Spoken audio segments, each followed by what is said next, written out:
हम मीनू झा प्रणाम करै छी समस्त मिथिलावासी के। एकटा लावा भूजे के गीत गाबऽ जा रहल छी।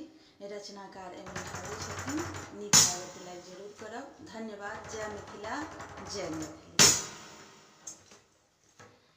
चिकनी माटी के चूल्हा बनेलिए, लावा भूजल दियौ धान हे।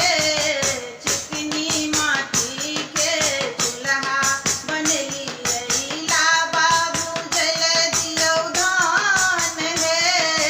लावा भूज बैसली बड़की बहिनिया, लावा भूज बैसली बड़की बहिनिया। बाबा सँ मांगत इनाम हे। चिकनी माटी के चूल्हा बनेलिए, लावा भूजल दियौ धान हे। लावा भूजल दियौ धान हे। साड़ी नहीं चाही, साया नहीं चाही, साड़ी नहीं चाही, साया नहीं चाही।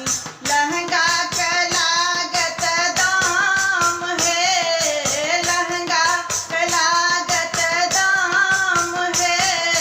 लावा भूज बैसली बड़की बहिनिया, अम्मा सँ मांगत इनाम हे।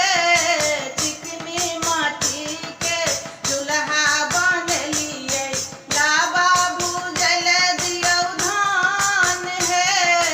लावा भूजल दियौ धान हे।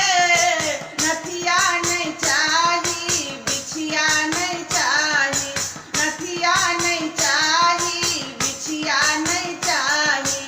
झुमका के लागत दाम हे, झुमका के लागत दाम हे। लावा भूज बैसली बड़की बहिनिया, अम्मा सँ मांगत इनाम हे। चिकनी माटी